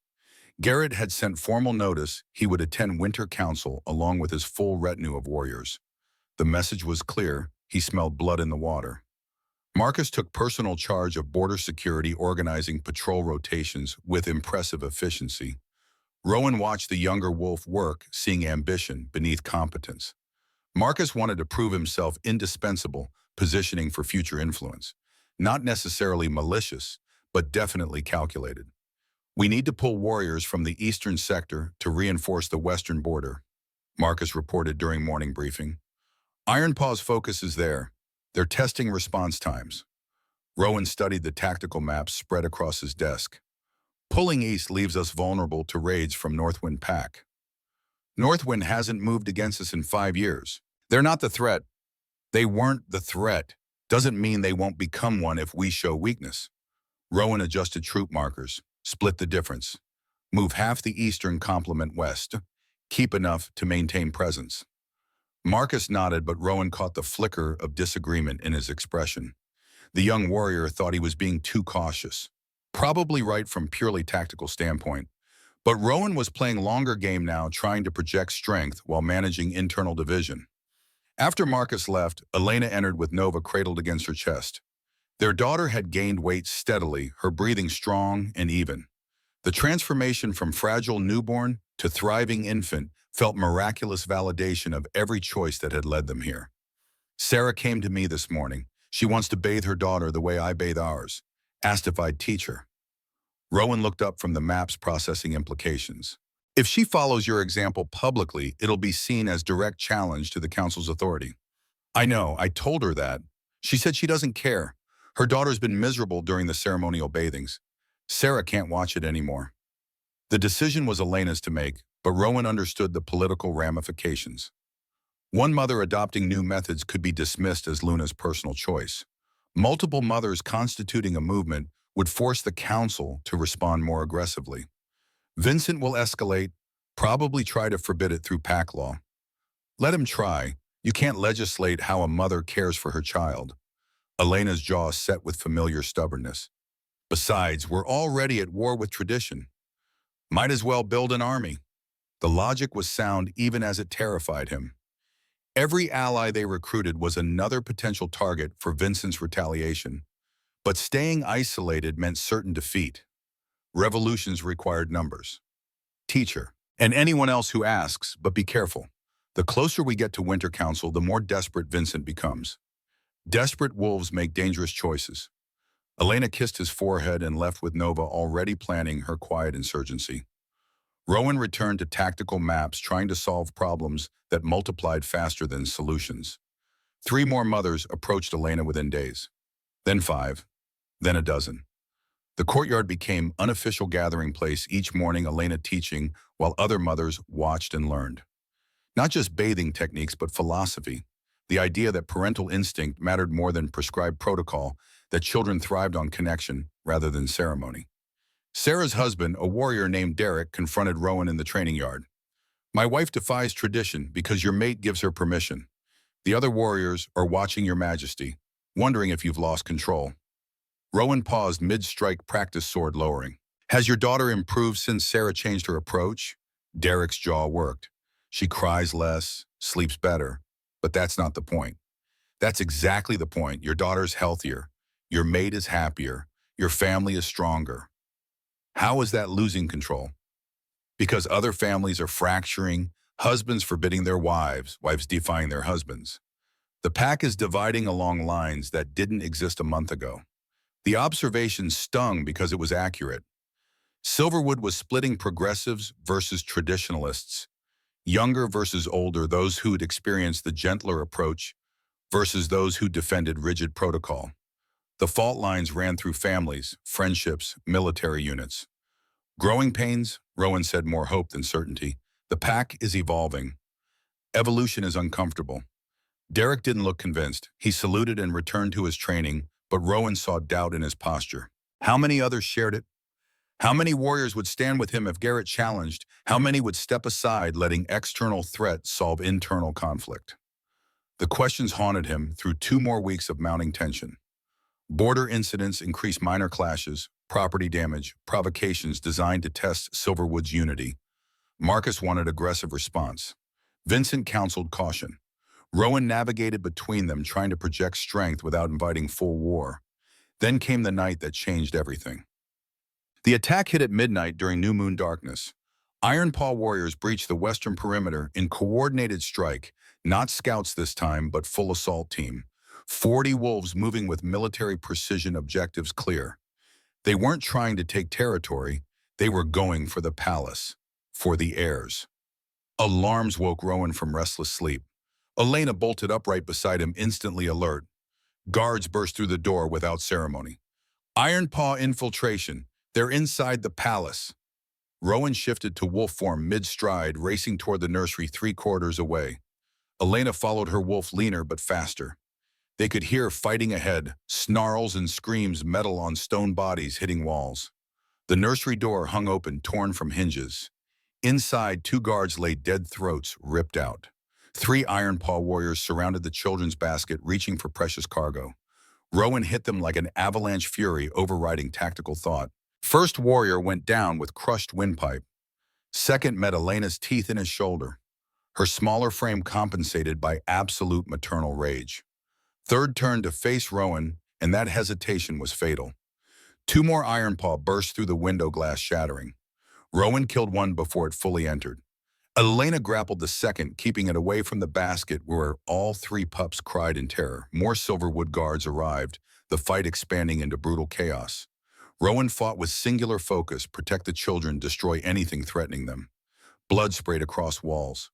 Bodies piled near the window. The nursery became slaughterhouse instinct, overwhelming strategy. When it ended, 6 Iron Paw lay dead. 3 Silverwood guards, 2 sacrificed defending the heirs. 2 Iron Paw warriors had been captured alive, subdued by Marcus and his unit. One had escaped through the window, vanishing into darkness before anyone could pursue. Rowan shifted back to human form, chest heaving. Elena already had the children gathered against her, checking for injuries with trembling hands. All 3 were unharmed, terrified but whole. Caleb wailed with impressive volume. Ash watched everything with those unsettling dark eyes. Nova clung to Elena, making small, distressed sounds. Marcus stood over the captured Iron Paw blade at their throats. "Your orders, Your Majesty." Rowan's first instinct was execution. Immediate, brutal, unambiguous. But he forced himself to think past rage. "Interrogation first. I want to know how they got past our defenses, who provided intelligence on nursery layout and guard schedules, because that information wasn't accessible to external scouts. Someone inside Silverwood had betrayed them. The prisoners were dragged to holding cells. Rowan posted triple guards on the nursery and relocated his family to more secure chambers. Elena refused to let the children out of her sight, holding all 3 despite their combined weight. Rowan understood completely. He spent the rest of the night coordinating response damage assessment, perimeter reinforcement, casualty notifications. Dawn found him exhausted and furious, standing over 2 Iron Paw prisoners who'd been softened by Marcus's efficient questioning. "Talk, now, or I feed you to your own pack piece by piece." The larger prisoner stayed silent. The smaller one, younger, less experienced, cracked under alpha pressure. "We had inside help. Someone gave us the layout, guard rotation schedules, told us when the heirs would be most vulnerable." Rowan's blood went cold. "Who tell?" "I don't know. Our alpha dealt with them directly. We just followed orders." Marcus appeared in the doorway, expression grim. "Your Majesty, we found the servant who provided the information. He worked for High Counselor Vincent. Been sending intelligence to Iron Paw for weeks." Rowan's world tilted. Vincent, the old wolf, had opposed him, yes, but outright betrayal, conspiring with Iron Paw to steal the heirs. "Where is he?" "Dead. Took poison when we confronted him. But we found correspondence in his quarters, letters detailing nursery security guard patterns, even the children's feeding schedules." Rowan stormed toward Vincent's chambers, Marcus and 6 guards following. He found the High Counselor awake, dressed clearly, anticipating this confrontation. "Your Majesty, I heard about the attack. Tragic. Your servant betrayed us to Iron Paw. Gave them everything they needed to steal my children." Vincent's face remained impassive. "If true, he'll answer for it, but I knew nothing of his actions. He was your man, Vincent. Worked in your household for 20 years. You expect me to believe he acted without your knowledge? I expect you to require proof before accusing your High Counselor of treason." Vincent's voice hardened. "Your paranoia doesn't constitute evidence." Marcus stepped forward, holding a bundle of letters. "We found these. Communication between the servant and someone in Iron Paw. Detailed plans to kidnap the heirs during the raid, use them as leverage to force Alpha Rowan's abdication." Vincent's expression cracked slightly. "I never authorized—" "But you knew." Rowan saw truth in the old wolf's eyes. "Maybe didn't give explicit orders, but you knew your man was compromised, and you let it continue." "Why?" Silence stretched. When Vincent finally spoke, his voice carried something almost like regret. "I thought if Iron Paw succeeded, the pack would see that your softness endangered them. That tradition existed to prevent exactly this chaos. I didn't think they'd actually hurt the children, just take them long enough to prove a point." The admission hung in air between them. Not malicious intent exactly, just catastrophic miscalculation by a wolf so committed to his philosophy that he'd risked everything to prove it. Rowan felt fury compete with exhausted disappointment. You gambled with my children's lives to win a political argument. I gambled with controlled risk to save this pack from your dangerous experiment. Clearly, I miscalculated. Rowan ordered Vincent arrested, immediately confined to quarters pending formal trial. The old wolf went without protest, dignity intact even in disgrace. But something nagged at Rowan's mind, a detail that didn't fit cleanly. Marcus, assemble a detail. I want every piece of correspondence from Vincent's household examined, every servant questioned. If there are more traitors, I want them found. Marcus saluted and moved to comply, but Rowan caught the briefest hesitation. Micro-expression barely visible. Tension around the eyes that suggested calculation rather than shock. Rowan's instincts, honed through years of reading pack dynamics, screamed warning. Actually, Marcus, stay. Send someone else for that detail. The younger wolf froze mid-step. Your Majesty, I have questions about the attack. Your unit responded impressively fast, almost as if you were already positioned nearby. Rowan kept his tone conversational, but let alpha power simmer beneath words. Where were you when the alarm sounded? Perimeter patrol, Western Sector. We heard the breach and rushed back. Western Sector. Rowan pulled the tactical map closer, tracing routes with his finger. That's 15 minutes from the palace at full sprint. You arrived in 8. Marcus's jaw tightened. We were closer than standard patrol. I had concerns about security, positioned myself strategically. Strategic positioning based on what intelligence? The attack plan wasn't known to anyone except Ironpaw and whoever gave them the layout. Rowan circled slowly, watching Marcus track him with predator awareness. Unless you knew it was coming. Your Majesty, I would never. The servant who betrayed us worked for Vincent, but Vincent's not smart enough to coordinate this alone. He's brilliant politically, but military tactics aren't his strength. The patrol rotations, the timing, the precise knowledge of when guards would be minimal, that required someone with tactical mind. Rowan stopped directly in front of Marcus. Someone like you. Marcus's hand drifted toward his blade. Subtle, instinctive. Guards around the room tensed, reading threat. Careful, Rowan warned. Whatever you're considering, think it through. For 10 seconds, Marcus seemed to weigh options. Then his shoulders slumped infinitesimally, defeat leaking through Warrior's posture. I didn't want them hurt. The children. You have to believe that. Rowan's blood turned to ice. Explain, now. Garrett approached me 6 months ago, before the heirs were born. Offered alliance. If I helped him take the crown, he'd negotiate peace between our packs. No more border wars, no more wasted resources fighting over frozen territory neither of us truly needs. Marcus's voice carried desperate justification. I thought I was serving Silverwood's interests. By conspiring with our enemy to kidnap my children. By preventing the war your softness was going to cause. You broke traditions, showed weakness, made us vulnerable. The pack needed strong leadership.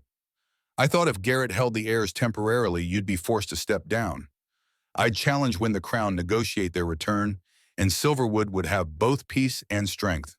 The twisted logic was almost impressive. Marcus had convinced himself that betrayal was patriotism, that collaborating with the enemies served the pack's interests. You gambled with my children's lives for your ambition, for the pack's survival. Marcus's control fractured. You were tearing us apart, mothers fighting fathers, tradition being destroyed, external threats circling, while you played house with the Luna. Someone had to act. Rowan studied the younger wolf, seeing desperation beneath defiance. Marcus genuinely believed his own justification. Believed Rowan's love for his family was weakness that endangered Silverwood. Did Vincent know about your arrangement with Garrett?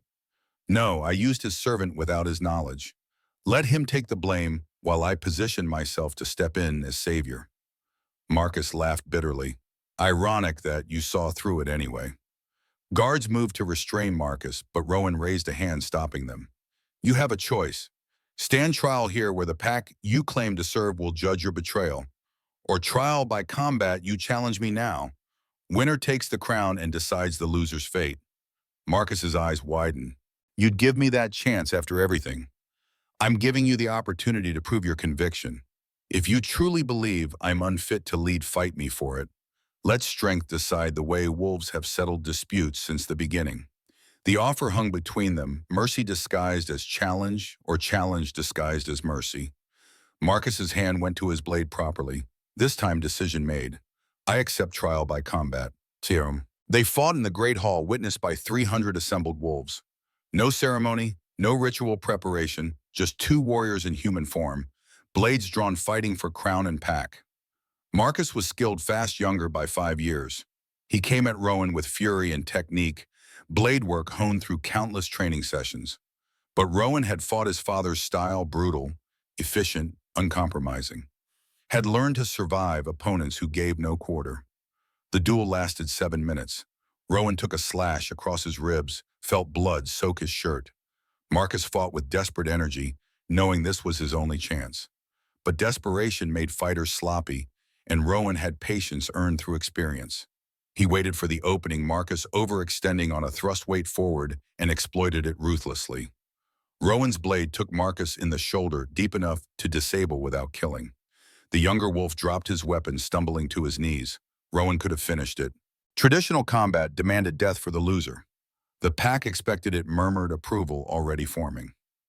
One strike would end the threat Marcus represented.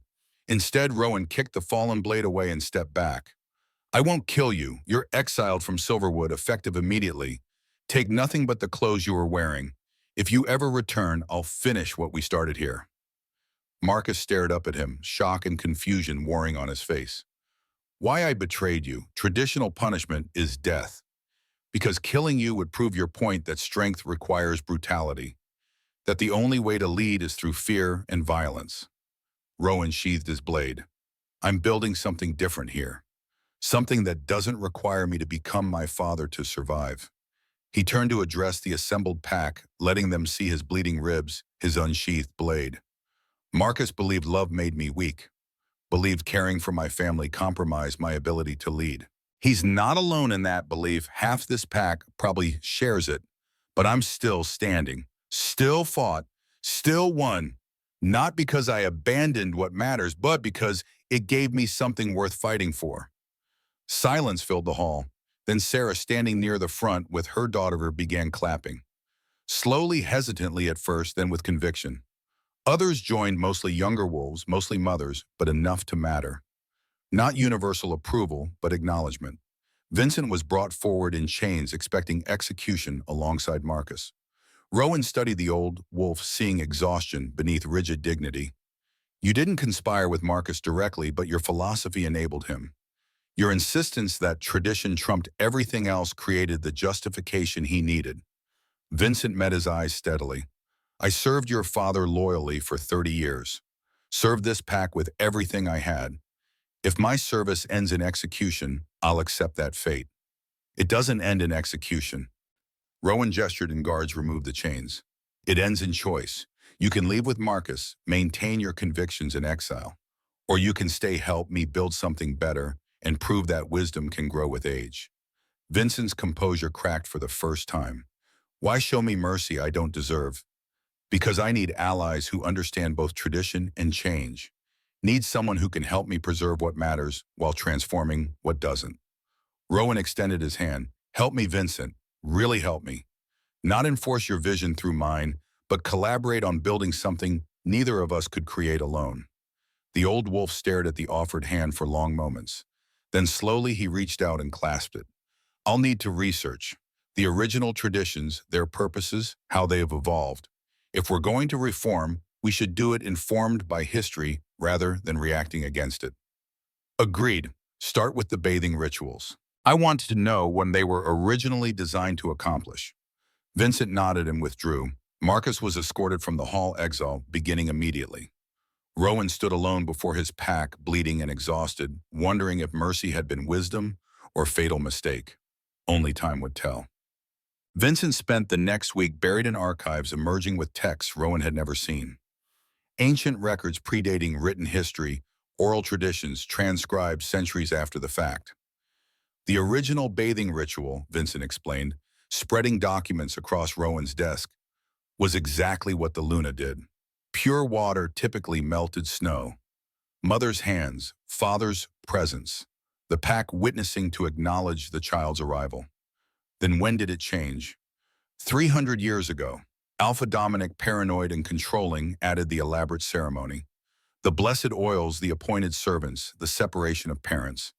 He claimed divine inspiration, but historical context suggests it was about control, creating dependence on specialized knowledge that only he and his chosen servants possessed. Rowan studied the ancient texts, seeing truth in faded ink.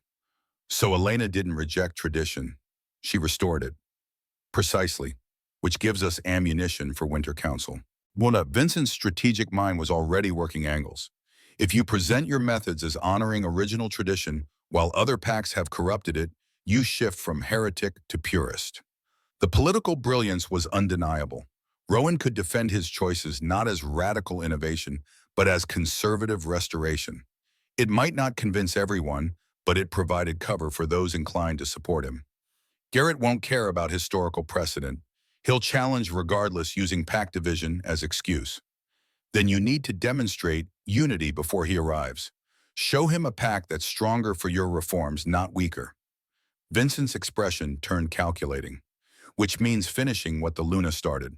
Make the new approach not just permitted, but encouraged. Over the following week, Rowan formally abolished the requirement for ceremonial bathing servants, made parental care the default with traditional ceremony available for those who wanted it. The change was announced as return to ancient practice validated by Vincent's research. Resistance remained, older wolves muttered about decay of standards, but opposition lost coherence without Vincent to organize it. Morgana threw her support behind the reforms, speaking publicly about regretting the distance ceremonial requirements had imposed between her and her sons. Sarah and 12 other mothers formed unofficial council teaching Elena's methods to anyone interested. The courtyard gatherings became daily occurrence, fathers increasingly joining their mates. The sight of families bathing children together, laughing despite exhaustion, created new normal almost overnight. But external threat remained.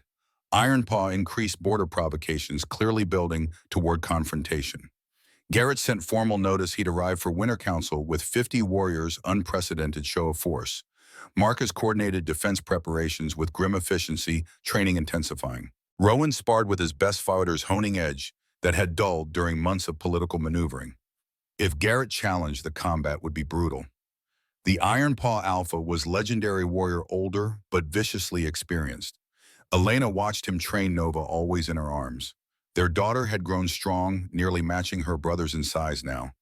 The weakness that had threatened her life seemed distant memory. "You're afraid," Elena observed one evening. Not accusation, but acknowledgement. Terrified. "Garrett is better fighter than I am. Everyone knows it." "Then don't fight him as warrior. Fight him as alpha, as father, as wolf who has something worth protecting." She shifted Nova to more comfortable position. "Marcus fought for ambition. You'll fight for us. That's not weakness, it's entirely different kind of strength." Rowan pulled her close, breathing in lavender and milk and home. "If I lose, you won't, because you can't. We need you too much." The faith in her voice steadied something in his chest. He'd spent 3 years trying to fill his father's boots, trying to match impossible standard. Maybe it was time to stop trying to be Magnus and start being Rowan. Winter Council arrived with the first blizzard of December. 12 northern packs descended on Silverwood Palace Alphas, and their retinues filling every available chamber. The gathering happened annually, ostensibly for alliance maintenance and dispute resolution. In practice, it was political theater and dominance display. Garrett arrived last, 50 Ironpaw warriors at his back. He was massive, even for an alpha, 7 feet in human form, shoulders like boulders, scars mapping a lifetime of violence. His eyes found Rowan immediately, cold assessment without greeting. The formal session convened in the Great Hall, all 12 alphas seated according to territory size and historical precedent. Garrett commanded attention despite not being host, his presence dominating simply through physical threat. "We're here to discuss border disputes and trade agreements." Rowan opened, following traditional format. "Silverwood proposes. I propose we discuss your fitness to lead." Garrett's voice rolled like thunder. "Your pack is divided. Your Luna defies sacred tradition. You've shown more concern for infant comfort than territorial security. These are not qualities of strength. Other alphas shifted uncomfortably. Directly challenging host during opening remarks violated protocol, but no one wanted to defend Rowan against Garrett's implicit threat. My pack is evolving, not divided.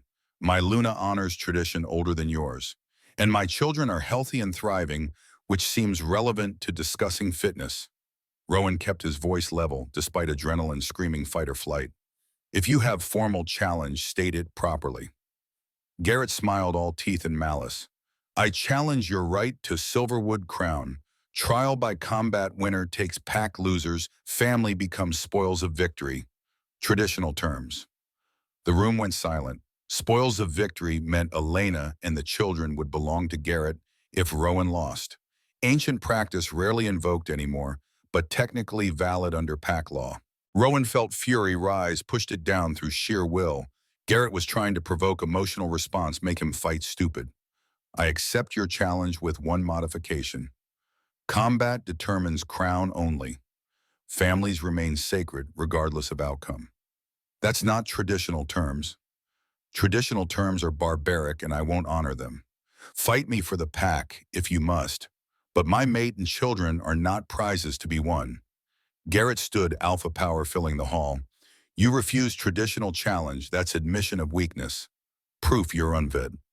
It's proof I won't participate in slavery disguised as tradition. Rowan rose to meet him, their power colliding in the space between.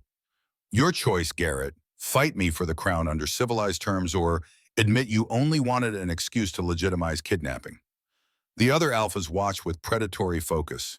This was what they'd come for: conflict, dominance, assertion, the violent theater that confirmed hierarchy. Several looked ready to side with Garrett purely for momentum. Then Vincent stood, ancient texts in hand. Alpha Garrett, you claim to defend tradition, but spoils of victory was never pack law. It was individual practice by specific alphas condemned by the majority, even in historical records. True tradition, validated across multiple sources, holds that mates and children remain sacrosanct regardless of combat outcome.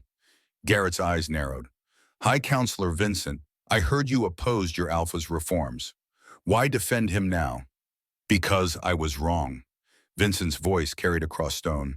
I spent 40 years enforcing rules without questioning their purpose. Alpha Rowan forced me to examine foundations, and I discovered we'd built on corrupted ground. His methods aren't rebellion, they're restoration of values we'd forgotten. The testimony from Silverwood's staunchest traditionalist shifted atmosphere. Alphas who'd been leaning toward Garrett reconsidered reading political currents. Garrett saw his advantage slipping. Fine, combat for crown only, but I'll still take your pack when I win, and your family will have no place in Silverwood under my leadership. Then let's settle this. They fought on Frozen Lake behind the palace traditional combat ground, where ice provided treacherous footing and no advantage to either fighter. All 12 packs assembled on the shore, hundreds of witnesses forming a ring around the designated space. Rowan and Garrett shifted to wolf form simultaneously. Garrett was larger by 50 pounds, his gray coat scarred and grizzled. Rowan's white fur marked him as royal bloodline, but size mattered in wolf combat. They circled, assessing. Garrett moved with deceptive speed, for his bulk balanced and controlled. Rowan watched for tells, looking for patterns. His father had taught him to read opponents through micro-movements, weight shifts, muscle tension, eye tracking. Garrett lunged first, massive jaws going for Rowan's throat. Rowan dodged left ice, betraying his footing. He slipped, recovered, barely in time to avoid follow-up strike. Garrett's teeth caught his shoulder, tearing fur and flesh. Pain focused him. Rowan abandoned defensive strategy, going on offense. He was faster, could exploit that advantage. Went low, targeting Garrett's legs, trying to destabilize the bigger wolf. Garrett adapted, using weight as weapon.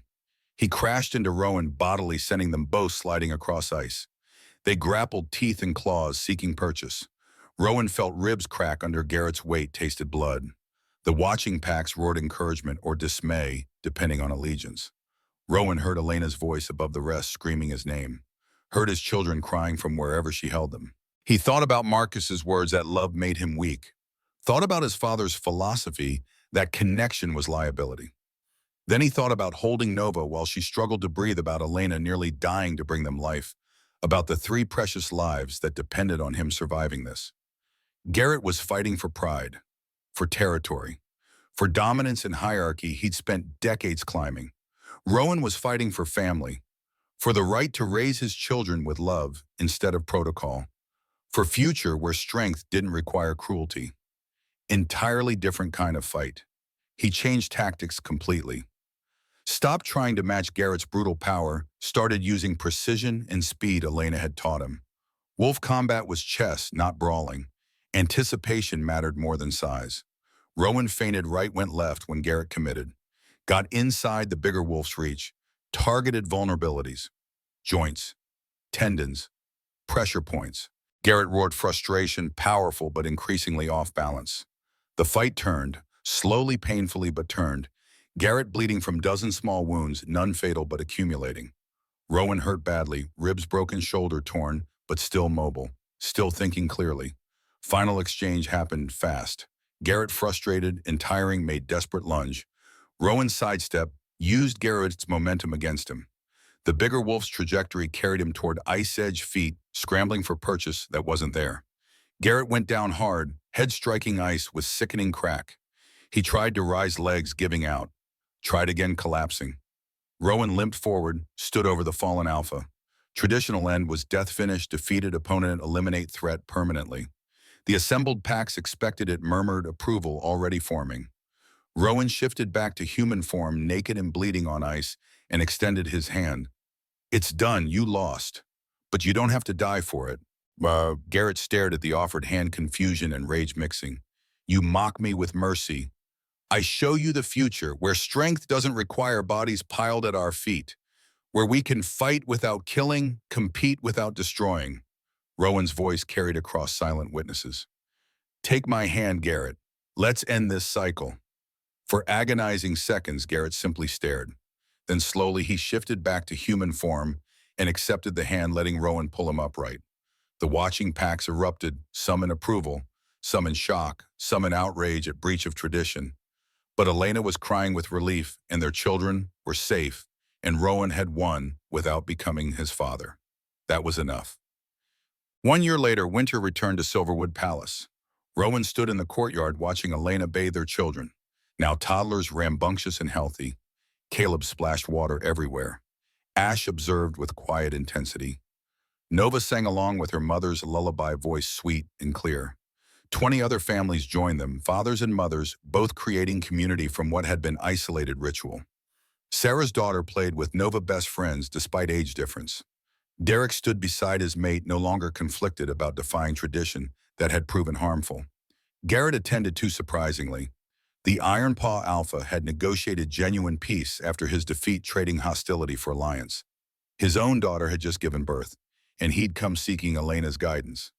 Your Luna's methods work, Garrett admitted grudgingly, watching his granddaughter thrive under gentler care. I fought you because I thought sentiment was weakness. Turns out I was just old and stubborn. You're still old and stubborn, but you're learning. That counts. Vincent appeared carrying more ancient text, research continuing even after reforms were implemented.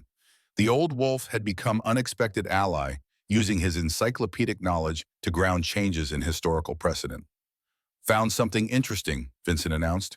The original pack laws specifically state that traditions should evolve with each generation. That clinging to outdated practice was considered greater sin than thoughtful innovation. Rowan laughed. So my father was the heretic, not me. Theologically speaking, yes. Vincent's rare smile appeared, though I'd recommend not phrasing it quite that way during formal ceremonies. Morgana joined them, moving slowly but with dignity and tact. She'd become Elena's fiercest defender, speaking about her regrets to any who'd listen. 4 dead sons haunted her still, but helping save current generation provided purpose in her final years. My grandson just wrote, she told Rowan. He's bringing his mate and new daughter to visit next month. First time in 5 years he's chosen to come home. Your reforms gave me family back I thought I'd lost forever. The transformations multiplied, families reuniting, wolves returning from exile, young parents raising children without fear of protocol. Silverwood grew stronger not despite the changes, but because of them. That evening, Rowan found Elena in their chambers, with all 3 children finally asleep. I've been thinking, she said, curled against his side, about what we've built here. It's not perfect, We still have wolves who resist traditions that need examining, but it's better, tangibly, measurably better. Thanks to you, your courage to question what everyone else accepted. Thanks to us. I questioned, but you had the authority to act. Partnership made this possible. Rowan kissed her forehead, grateful beyond words. 3 years ago, he'd married a stranger for political alliance. Now he held his mate, his partner, his Luna, who'd revolutionized everything by simply insisting children deserved love. What do we tackle next? He asked. Mating ceremonies. Young wolves should choose their partners, not have them assigned for political advantage. He laughed. That'll be controversial. Good. Controversy means we're still pushing forward. Years passed. Their children grew strong and happy, raised with both duty and devotion. Caleb learned to lead with strength and compassion. Ash developed strategic mind that rivaled Vincent's. Nova became the voice challenging her generation to continue evolving. At 19, Nova stood before the council. Vincent present, at 83 still, sharp, proposing another reform. Rowan watched his daughter argue with eloquence and conviction, pride overwhelming him. You taught me this, Nova told him later, that traditions serve us, not the other way around, that each generation has responsibility to examine, question, and improve. I taught you that. You lived it. That's better than teaching. Rowan thought about his father, the tyrant who died alone because he valued strength over connection. Thought about Marcus, his brother who died because protocol mattered more than obvious distress. Thought about the wolf he'd almost become cold and distant and convinced that love was weakness. Then he looked at his daughter, fierce and brilliant and utterly unafraid, and knew he'd chosen right. The revolution hadn't been loud, hadn't required violence beyond what was necessary for survival. It had been mother kneeling in snow, choosing love over law, and a pack brave enough to follow. Some traditions deserve to die, others deserve to be reborn. The wisest wolves knew the difference. Rowan had learned that difference one melted snowflake at a time.